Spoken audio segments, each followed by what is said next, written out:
Well, hello all. I'm sitting in my study in New Zealand.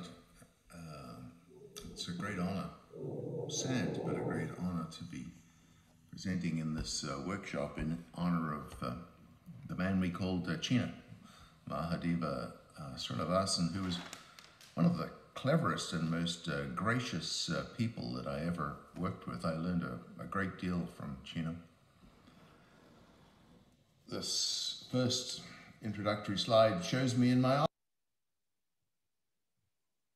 office in the Energy Research Centre, SRI, in Menlo Park, approximately the time that I retired, March 2016. It may be a little earlier than that. I look remarkably young there.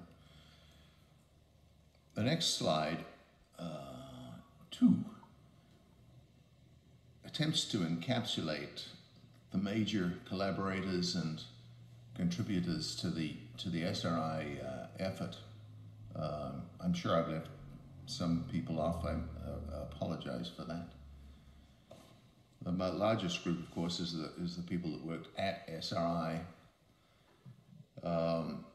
including Mahadeva Srinivasan in green there. He was one of the visitors. We had a series of visitors. There was also a regular yearly Scottish student from Strathclyde University, where a good friend of mine was teaching.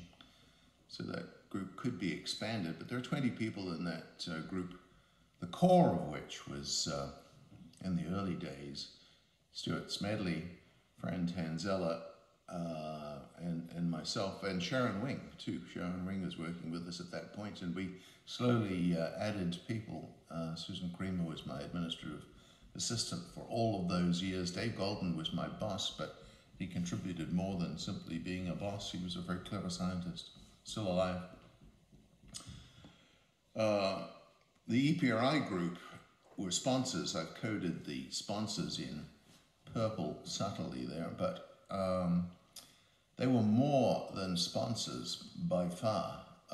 Robin Jones was the man who hired me to SRI in 1978, in fact. He'd left SRI and gone to EPRI, where he was vice president of the nuclear power division, but he was a very, very able metallurgist and contributed to the intellectual effort, as did Jason Chow, Bendy Chaxel, Joe Santucci, and particularly Tom Passel. Tom Passel had been my program manager since I arrived at SRI in 1978 and was continuously my program manager. The MIT group, there are 2 people on this list who are mentioned twice, justifiably, Peter Hagelstein and Vittorio Violante, 2 of my closest friends, closest co-workers with the SRI team. Peter was our brains for much of this effort, and he was the guy that set us right in theoretical issues, and I've spent hours and hours of my life in closed conference rooms listening to Peter talk about quantum things, and thank you, Peter. But more than just that, a logical thinker and very down-to-earth man. I also thank Peter for having presented some of the slides that I'm about to present, and therefore making my life easier. We worked with Lockheed on the nuclear things, the 2 Texas A&M different groups who didn't even work together. John Bockrus, who is my intellectual grandfather. John was the PhD supervisor of my PhD supervisor, John Tomlinson. In John's first batch of PhD products who went on to change the face of electrochemistry. I was raised to believe that if John Bockrus said it, it was profound and very likely to be correct, and in most cases it was. And Kevin worked with us on the nuclear detection side. Kevin, I would rate as the smartest nuclear physics experimentalist that I've ever come across. And now, 1992, I met Vittorio, young Vittorio, for the first time on a trip to Japan. We became friends and worked closely together ever since. He and his group, I should probably have included Franco Scaramuzzi on this list too, who is a good colleague and very powerful thinker. When our funding from EPRI ran out, we in 1994 or 1995, we received funding from MITI, the Japanese Ministry of Industry and Technical Innovation, I think. And two people really helped in that activity. Naoto Asami, a beautiful man who is unfortunately no longer with us, as are many on this list. And Mr. Matsui, a very, very organized and very capable gentleman. After MITI, we had sponsorship from DARPA, the Defense Advanced Research Projects Agency, and led by Robert Nowak, who was already a good friend of mine and a very, very capable electrochemist. Sponsored, encouraged by Tony Tether, also a very capable man. In 2002, Peter Hagelstein and I and Fran Tanzella worked together with Matt Trevithick and Kevin Mullican to start up two small companies on this subject, Project Cobalt and Spindletop, looking at laser triggering of appropriately defective palladium, and in an attempt to demonstrate something which Peter Hagelstein had theoretically developed and patented. I don't believe that we ever got that patent through the intransigence of the patent office, but basically Peter at that time had convinced us, although probably not the patent office, that he knew exactly what one needed to do in order to achieve the materials conditions necessary for excess heat production, so that you could encapsulate an object, a coin or disc or whatever, something, pre-prepare a cathode with loading and an appropriate defect structure so that it could be triggered to produce excess heat on demand. A very powerful concept. Had the patent office allowed us, and had we been able to do it in the laboratory, we might very well have controlled the world, so probably just as well we didn't. In 2004, I started working with Energetic Technology Incorporated, ETI, based in Israel. The principal there, Irving Dardick, I'll speak more about Irv and his superwave concept later, but we worked solidly for a number of years together with Anaya and also with Peter Hagelstein's involvement. Very good group of people. We had a period of sponsorship from NRL, or money vectored through the Navy. But before we had any money from NRL, I had very close relationships, particularly with Talbot Chubb, but also Scott. Scott, his infectious good humor. Talbot, his thoroughness and incredible memory. There were two superb people, two of the people who have been, my life has been blessed with, actually, as a consequence of cold fusion. David Knies, Grabowski, Graham Hubler, and Mike Mielich also passed away, who his source of towering energy and ideas, and he worked down the road at Monterey, so his trips from Monterey to the airport at San Francisco, we'd drop into my office and we'd spend half a day strategizing. Had funding for a while from DTRA, the Defense Threat Reduction Agency, spearheaded by Pete Nanos, but the program manager was Bill Wilson. Then we had a funding up more or less to the end of the SRI activity from Brillowan Energy Corporation, the principals there being Robert Goddess and Bob George, and I think Fran is still working with them, but SRI closed down its research activities in physical sciences 2018, I believe, and that was the end of 29 years of continuous effort at SRI on the subject of LENR. And I integrated that effort at one point as being about 70 person years of work was performed at SRI on this topic in that interval. In 2012, a friend of mine, Sidney Kimmel, gave $5.5 million to Mizzou, University of Missouri, and set up a group to investigate and possibly commercialize the energetics technology work. And that works when Rob Duncan went to Texas. That work followed through into Texas. There are a number of significant others here, and I'll speak about them later, but my PhD supervisor I've already mentioned, John Tomlinson, Martin Fleischmann, of course, Arata, Case, and Clark I'll speak about in the context of experiments. Graham Hills was my postdoctoral supervisor and a great mentor over the years, also passed away. Those 80 people, 14 of whom are no longer with us. Next slide, 3.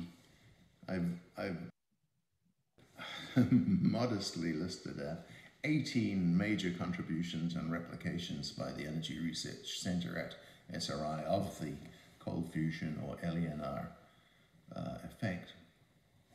I probably don't have time to even mention all of these, and I will have examples of a few of them, but for coding purposes, those in green were formal replication attempts that did not produce the result that the originator had claimed or desired, and that's not always their fault, of course. That could very well be, in some cases, ours, but for example, 3 gamma activation of palladium. Kevin Borff clearly saw gamma activated palladium in experiments that were designed to replicate some of our work with boron additions to the electrolyte. We tried hard for years and were not able to gamma activate palladium. But we started out with trying to demonstrate that Fleischmann and Pons were not insane. They were not incompetent, and they were not misleading the world in their claims of excess heat, and were able to demonstrate that very well to my satisfaction. There is unaccounted for excess heat in the deuterium-palladium system under particular conditions that are rather hard to achieve, but we more or less know what they are now and can achieve them more or less on demand with patience and a little bit of luck. The influence of loading, D over PD loading, and the tool that we used for loading measurements in most cases was the resistance ratio, which is a subject I'd been working on since my first arrival at SRI in 1978, working on sensors to measure hydrogen and deuterium gas concentration in nuclear power systems, including the CANDU reactors, which are heavy water based. More of that in the next slide. Fleischmann-Pons heat after death, heat-helium correlation, Patterson light water excess heat. We were never able to achieve that, and I think I understand the reason for that. Many of the other things on this list I will come to in examples, which I'll go through briefly. The next slide, 4. This was our first experiment. It was the P1 calorimeter. It was different from anything that was done by us afterwards. The cathode in the diagram on the left can be seen in the center of a cylindrical object which was pressurized and operated at reduced temperature in order to maximize loading. We, at that stage, pretty much understood that if excess heat was possible in the deuterium-palladium system, it was not occurring under conditions that were heavily studied because the observations had not often been made or reported. In fact, never reported. So we wanted to load as far as possible, high pressure, modest pressure in this case, I think 60 atmospheres or something, and low temperature, near the freezing point of heavy water. The temperature sensor was embedded in the middle of the cathode to be most sensitive to any temperature changes, and the cell was operated in differential mode. We had two identical cells, identical in every respect except one.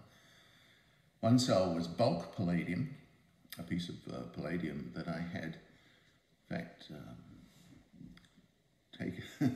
borrowed from Atomic Energy of Canada Limited, AECL, in Canada. It was 6 or 7 millimeters in diameter. It was a big piece, big mass of palladium. It took a long time to load. The other cell was identical, but copper with a thin coat of palladium to make what I considered to be a reasonable blank, with time being the blanking process. The thought process was that the thin film should load faster, and if excess heat were present, it would be much smaller. The bulk palladium would load much more slowly, and if excess heat were produced as a volume effect, the excess heat would be proportionately larger. It turned out to be the case. The cell was placed inside, these two cells, 1A and 1B, were placed inside a bath containing potassium permanganate as an integrating neutron detector. I won't speak any more about that. It was messy, nasty, dirty, and did not work as we did not measure any neutrons. Kind of a clever idea. The next slide, Tom Passol's idea, by the way. The next slide, slide 5, shows the first excess heat result that we ever obtained at SRI. On May 31st, 1989, 2 months of solid work, a month of thinking, and then 369 hours after startup of the experiment, we saw an effect with the plot on the left, being the first, May 31st, 5 p.m. Very interesting. The calorimeter was stable, very, very solid, large thermal mass, but it pinned the baseline for 369 hours. Then it went negative. A small endotherm followed by an exothermic burst with structure. The energy is integrated and plotted on the right in watt hours. I apologize for that non-SI unit. And it continued the next day to produce 2 more bursts, somewhat noisier, and then nothing anymore. But this was enough to convince us that there was something odd going on, and we felt that we needed to knuckle down and dig into this effect more closely. To do so, we needed to be able to make to understand the resistance ratio and make loading determinations based upon measured resistance. And at that point, 1989, the shape of these curves was well known. I'm sorry, I slipped to the next slide, 6. The shape of those curves were known for hydrogen up to a loading more or less 1, but not well known for deuterium. So what we had to do at SRI was knuckle down and define the shape of that curve. And various attempts have been made to define the shape of the curve, but whenever I talk about loading, I'm talking about resistance ratio, a resistance measurement, and the loadings of significance are all of those on the right-hand side of the maximum. So what you're trying to do is get over that resistance maximum and push the system down the right-hand side as far as is possible. The thick green line in that plot referred to the right axis is the temperature coefficient of resistance. Something that came as an enormous surprise to me later was our measurements of the temperature coefficient of resistance showing an abrupt increase at loadings above 0.95, suggesting that some sort of other electronic effect was taking place inside of high loaded deuterium and high deuterium loaded and high hydrogen loaded palladium. I think it's significant. Next slide, 7. The other thing we knew we needed to do, not only understand loading and how to do it, was understand excess heat. And there had been much criticism of Fleischmann-Pons's mode of calorimetry. I was one of those critics, and Martin and I would discuss the merits of various forms of calorimetry, where he insisted that his was better and more appropriate for this task. I agree with him now. I think I told him that before he passed away, but the calorimeter that Martin designed was much better suited to creating the effect and measuring it with accuracy and precision.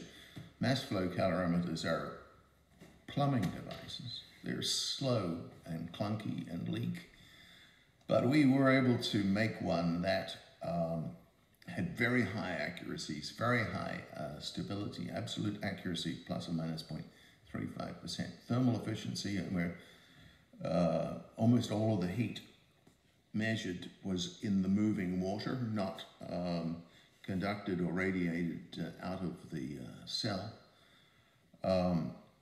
This calorimeter was needed, I think, to convince people who didn't understand Martin Fleischmann's mode of calorimetry or the equations that were used to analyze the results. And Mel Miles is to be very much complimented for having, brought that method of calorimetry into the light, as it were. There's one person on the planet who believes that mass flow calorimetry is subject to a thermal buoyancy error. This picture is introduced for that person. The claim being that thermal buoyancy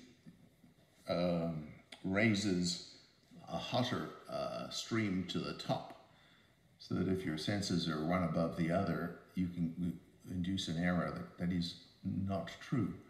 But in any case, it couldn't apply to our calorimeter, where the inlet RTDs were placed just a little bit above the outlet sensing RTDs, which are in the hemispherical dome of the calorimeter. This is an integral boundary calorimeter. Every piece of heat that was produced by the cell was put into the moving water. You simply measure a temperature difference twice, actually 4 times. And the mass flow rate of water. It's the simplest device in the world, and very easy to explain to people, and very easy to understand the potential sources of systematic error. In the next slide,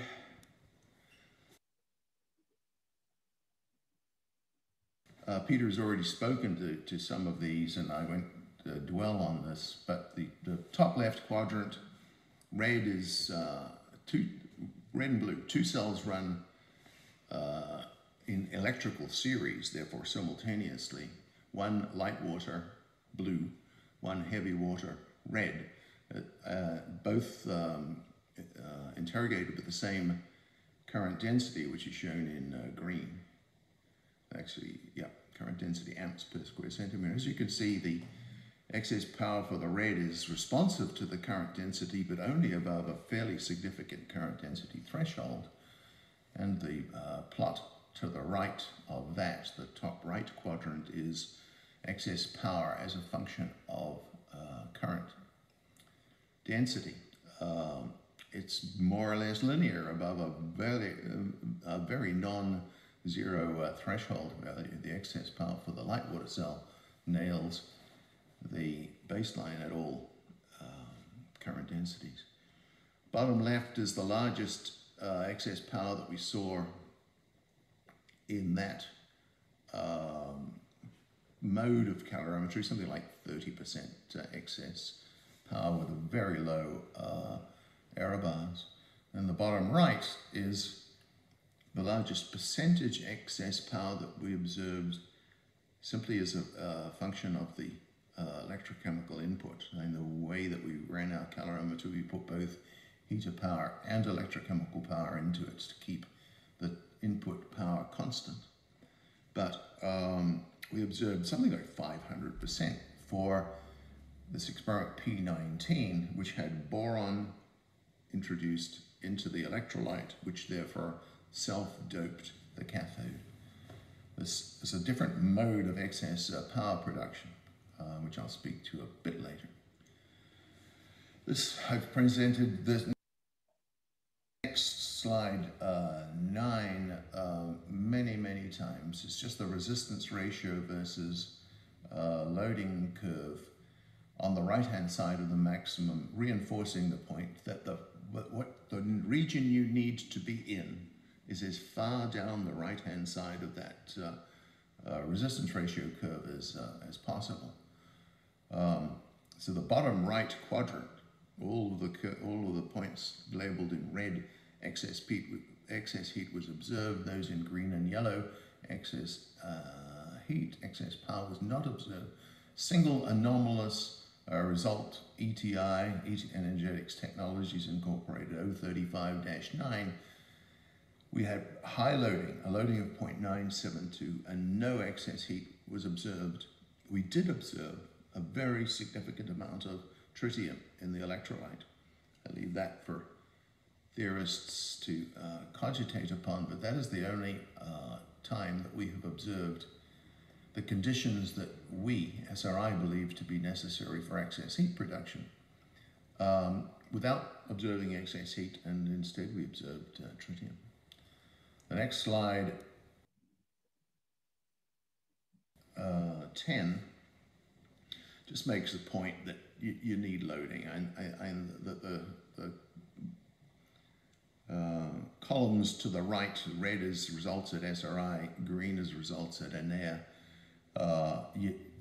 These are cathodes that have obtained that loading for some period of time. On the left, we have the results from Caltech and MIT in the famous papers that have been used often against the verity of cold fusion. They simply never obtained the loadings. They never moved themselves into the space where I would expect excess heat to occur. After, there's, I don't know how many experiments there are, but we did 40, 50 experiments in this mode, and we decided that we would move to bigger experiments.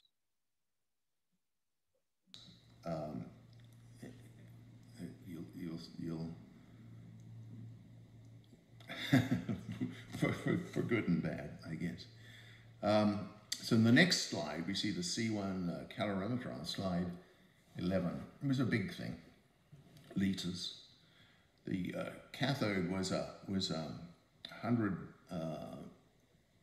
centimeters of 1 millimeter palladium wire, formed in a circle and sort of reciprocated up and down like a crown. Hard to tell in this diagram. The unfortunate thing about this experiment was this was the cell that exploded and killed Andy Riley and discourages us from ever attempting to work on this scale again. What we did obtain from that result in a positive way was an understanding of the functionality of excess power versus the D to PD loading. So if we look at the bottom right quadrant, we plotted excess power versus atomic ratio. This is a long experiment, so, 800 hours or something. And the excess power was very clear. The calorimeter was well behaved until the end. The striking thing about this result in the bottom right quadrant, and I move to the next slide, 13 now.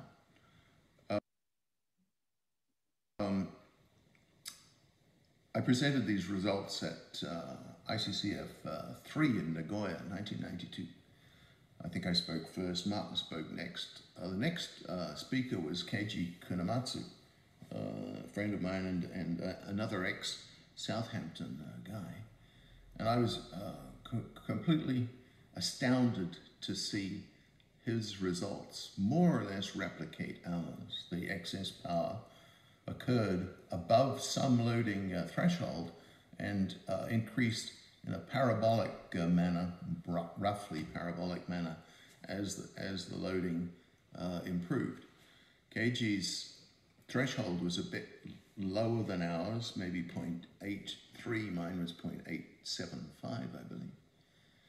But the commonality was obvious, and obvious to most members of the audience, and it really started to look like science and look like we were starting to understand. By 1995, we'd started to understand that loading itself was not sufficient as a stimulus in these experiments. That some kind of flux, and this was built on an idea again of Peter Hagelstein's, that moving deuterons in and out through the interface, or in and out from one lattice site to another, would act as a phonon generator. In fact, the perfect phonon generator, since it would produce acoustic waves resonant with the lattice. And I have a snippet of the experiment M4, but this particular experiment, mass flow calorimeter, helium leak tight, in fact, a mass flow calorimeter. The green line on the left is the loading. After 610 hours, and I'm just show a snippet of it here. The cell had initiated this mode before, but the loading started to increase and decrease, approximately sinusoidally, as a response to nothing that we were doing. We did not intend this. We did not even desire it. But what was particularly clear was that when this pseudo-sinusoidal mode of loading and unloading occurred, when there was a flux of deuterium through the interface, when that mode was large, the excess power was large on the right of that plot. When the mode was small, the excess power was small on the left of this plot. Now, if we look in the next slide at the full window, more full window of that experiment, slide 15, we see the experiment from 460 hours on. The window of the prior plot is shown in the box, 610 to 634 hours, I think. Excess heat comes up with the current, in this case, current density, amps per square centimeter. So we made a first serious attempt at ramping the current at about 500 hours. We may have had a previous attempt with no excess heat result, but some way into this current ramp, well above a current density, of 0, the result kicked in, and the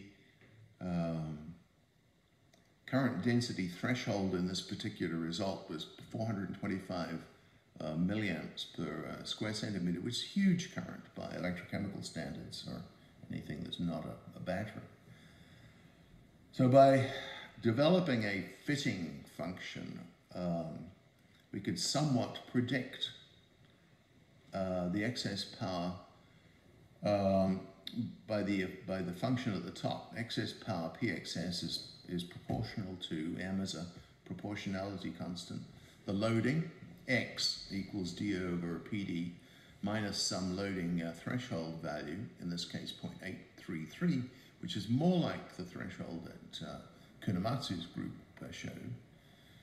That function squared, the current minus the current density threshold, in this case a very large value, 0.425, times the absolute value of the flux of deuterons through the interface. So that simply by throwing deuterons in and out through the interface, we were able to modulate the excess power. And I spent from 1995, which is when this result was first published at ICCF5 in Monaco, to 2003 or 2004, 8 years trying to find a function that would allow me to, or allow us to load to high levels, which we knew to be necessary, the first term of that function, and to flux deuterium through the interface at the same time. All functions that we attempted unloaded the cathodes, so the loading went down as the flux increased, and this is very much not what we wanted to do. I'll come back to this. The other thing you need to do to obtain high loading is to understand both the bulk and the interface. In this slide 16, and I apologize for the complexity or terseness of the slide, but basically there are three modes both, and it wasn't until I talked to Irv Dardick and Herman Branover at Peter's ICCF 10, 2003, that anybody claimed to be able to do both things, high loading and high flux. And the function that does this is this super wave at the top.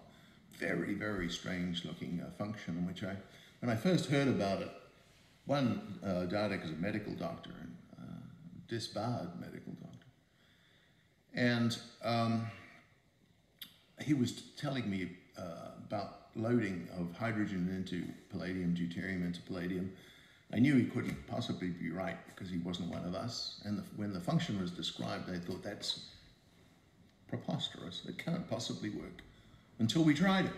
And it really does work. And the bottom will take a lot of time to digest, and I don't have time to go into it. But basically, that function at the top was applied to one of Vittorio Violante's LENR cathodes with very good metallurgy. So the red lines, three sets of points: the maximum loading during that superwave interval, the minimum loading during that superwave interval, which is 15 minutes in this case of duration, and the median. So to get from the maximum to the minimum, a flux of deuterium has to go through the interface. We calculate the flux. It's the black circles. So the black circles say that 4 milliamps per square centimeter of deuteron flow is going through the surface, which is huge. And you calculate that out in terms of lattice penetrations per lattice site. It's an enormous number. So very, very high flux of deuterium is going through the interface.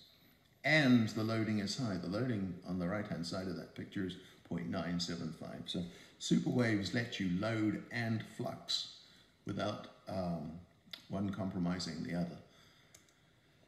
Slide 21 is the resistance ratio on the right-hand side of the maximum, the interesting zone, normalized to the maximum, actually, versus some relative current density, a normalized current density. Current density referred to some relevant state, when that relevant state differs with the geometry, but I don't have time to get into it, but this was published at ICCF 7. A good electrode, mode A, logarithmically higher current density. As the current density is increased logarithmically, the resistance ratio goes down the right-hand side. What we're trying to do is push the resistance ratio to lower and lower values, and current does that for you for a good mode A cathode. Mode B is the same, except that at some current density, the system just gives up. It says, okay, I can't do this anymore, and the resistance ratio starts to go up in a reasonably narrow range of current densities. And I believe what is happening there, or at least what I said in the publications, is that the physical lattice, the palladium, is not strong enough to withstand the equilibrium gas pressure of voids inside the PD. So you load it at the surface, you get a high chemical potential, the deuterium atoms diffuse, find a void, the void opens up, expands like a balloon, and a crack propagates to the surface, releasing the loading. So the loading is let out of the balloon by a crack that propagates to the surface. I show how many megapascals this is, but the pure palladium is simply too weak. It needs alloying in order to prevent this disruption. It also needs an absence of voids or an absence of inclusions. So you need a certain critical condition, which is a very deep metallurgical problem that it would take millions and millions of dollars to resolve. Mode C, bad electrochemistry and bad metallurgy, basically, that the expected promotion of loading or reduction in resistance of the palladium does not occur according to the behavior of mode A and to the beginning of mode B. It's a much shallower effect. The effective current is much less useful, which means the electrochemical conditions on the surface have changed and not in a good direction. Next, I'll move to the case work on slide 17. It's not that we were tired of electrochemistry, but electrochemistry is fiddly, and very few people are able to wield it well. And we wanted a better way, and Les Case had presented at ICCF 7 in Vancouver. A most remarkable talk, one of the most remarkable talks I've ever heard. And Les used 1 liter stainless steel dewars into which he had put, just a little bit of hydrogenation catalyst, coconut charcoal catalyst with approximately 0.5% of platinum group metals, and he'd explored a wide range of them and written none of it down. And he kept all of this information in his head. So he'd not only produced the observation of excess temperature, let's say, when loading was initially performed in hydrogen gas, and the hydrogen gas was pumped out and substituted with deuterium gas. He saw an increase in temperature, between 3 and 35 degrees centigrade, I think was his record. It's an extraordinary effect, and that effect is not due to the different thermal conductivities of deuterium and hydrogen gas, because his blanks and later our blanks show that effect is small in this context. The temperature of the catalyst bed went up with deuterium. Amazing. And he also produced significant amounts of helium-4, the holy grail. So we were obviously excited and petitioned our sponsor to perform experiments at SRI to replicate Les's work. The picture here, we have, rather than 1 liter stainless steel dewars from World War II, we had new pro properly sealed vessels in which we put a bit of Les Case's catalyst in the bottom. We did it our way, and we saw nothing at all. No anomalies in hydrogen or deuterium, and typically one of these would be run in hydrogen, one in deuterium, and then both of them had their gases sent directly to an Extrel mass spec where we could resolve helium-4 from D2 through a liquid nitrogen cooled carbon trap. So we got Les. He came over several times, but eventually we just stood with Les and watched him do what he did. Fran stood on one side, I stood on the other side. We watched Les do his magic, and he'd done this thousands of times before. He really knew what he was doing. He knew what he was doing so well that he hadn't thought to write all of it down. So once we understood how Les obtained his results, we were able to go back into our laboratory and produce Les's results in a number of experiments. So the experiment, a couple of 100 degrees centigrade, a few atmospheres of gas pressure, a bed of coconut charcoal with 0.5% or so of, in our case, palladium. But Les had actually achieved a success with platinum group metals other than palladium, which might be worth pursuing at some point. This is one result that we've produced, slide 18. If you look on the left, you can see 4 lines actually.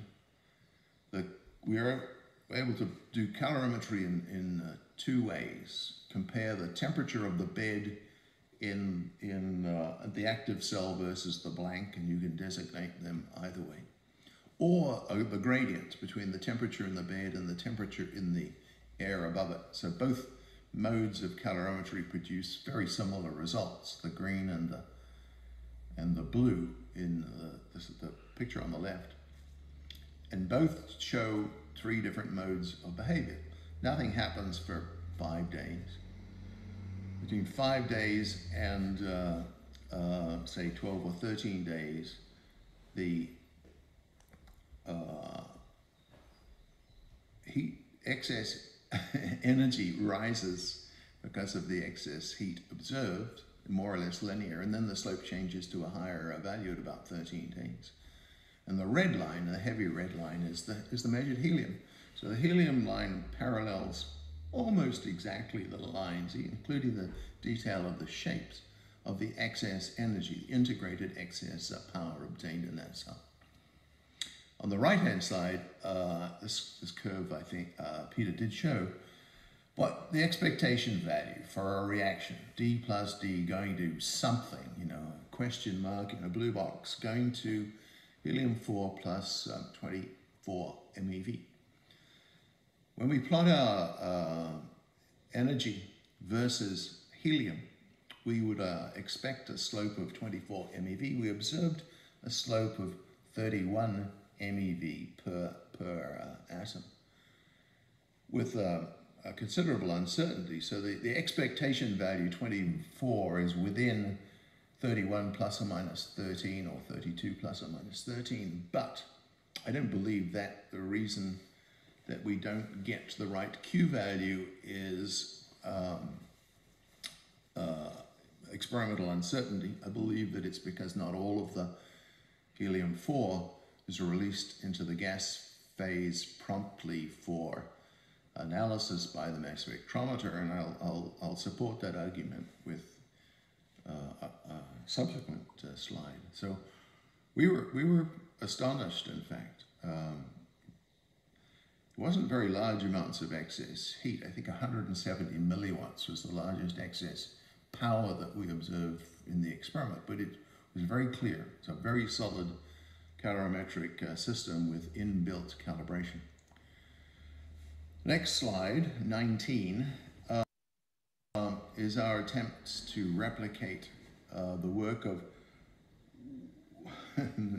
not a young man, but one of the more astute and important members of our community, Yoshiaki Arata. He was a very clever guy, and he came up with some very clever schemes, one of which was his double structured cathode, which is shown at the bottom left. It's a piece of palladium drilled out, palladium nano powders of a particular kind fill the void, and then you electron beam welds the top back on, so it's a sealed vessel. Arata was in fact a pioneer of electron beam welding. He knew that it could be done, and he knew how to do it. We ran experiments, again, one in light water, one in heavy water, of samples that he provided to us. So, and we used them, arbitrarily. One we put in light water and one we put in heavy water. So it's partially blind, I suppose. The excess power observed in the heavy water cell was significant. We saw a maximum of about 10% excess power. It has the shape shown in the top right quadrant, sort of parabolic. It came up with time, came down with time, and came up with input power, up with input power and down at larger values of input power. Not an unfamiliar observation, by the way. Mitch Swartz would talk about optimum operating points. This guy had an optimum operating point. It was sweet spot was an input power of about 200 watts, which produced an output power of about 12 watts. The most startling thing about that experiment, the excess power was more or less expected by this time. Heavy water, palladium, excess heat, if you do it long and hard and well. The point of this experiment, one very important point of this experiment, was to analyze the gas in the void space with the hope of finding helium-3 and helium-4. And Arata had observed both. Very unfortunately for us and the world, I suppose, the samples were submitted to a DOE lab for analysis. And in an act of spectacular incompetence, the contents of the void space was pumped away, just lost, pumped out into the atmosphere. So the possibility of analyzing for helium-4 did not exist, and we didn't know whether this incompetence had pumped away, 99% or 99.9%, or all but a part per thousand or part per million of the gas, the original gas. And this was a problem that exercised Torbert Chubb considerably. Torbert had been a friend of Arata's, and we tried to work it out. But to make matters short, and I'm running low on time here, the helium-4 had been pumped away. What we saw when this gas sample, what had remained of it, was submitted to analysis by Brian Clark in Canada. Brian called me up one day. He said, "Are you sitting down?" I said, "Yeah." He said, "That sample you gave me has more helium-3 in it than anything that I've ever put into my mass spec. In fact, we wiped his mass spec out. He had to spend weeks cleaning it up so he could make other more sensitive helium-3 measurements." So there was a very significant amount of helium-3. But the very significant amount of helium-3 came from the decay of tritium. So a product of that reaction was unquestionably tritium. Tritium was formed inside the void space at some time during the electrolysis of this double-structured cathode and diffused through the wall. So by sectioning the sample, we were able to plot a logarithmic diffusion curve in cylindrical coordinates. And this bottom right here, although it doesn't look like much, is in my view the most compelling argument that nuclear effects take place in our cold fusion experiments. The result is, I think, unchallengeable. It's a very complicated story, and I don't have time to tell it, but I said that in 1995 I realized that flux of deuterium was important and loading was important, and how to get now is the power of metallurgy. So the person I worked experimentally closest with outside the SRI group is Vittorio Violante, and he prepared a lot of our cathodes, and a lot of the success that we had at SRI is due to the fact that Vittorio only gave us the good stuff. You know, we worked out together, and he worked out himself how best to obtain high loadings and to produce excess heat, and shared cathodes. So the bottom line of this plot, slide 21, is that electrodes prepared at Enea that produced excess heat in Italy also produced excess heat at SRI, and the converse. In more or less the same quantity. On the left-hand side, we both produced 80% excess power from the L number 14 cathodes. There's a set, we're obviously starting at 1 and going up, but we shared these few.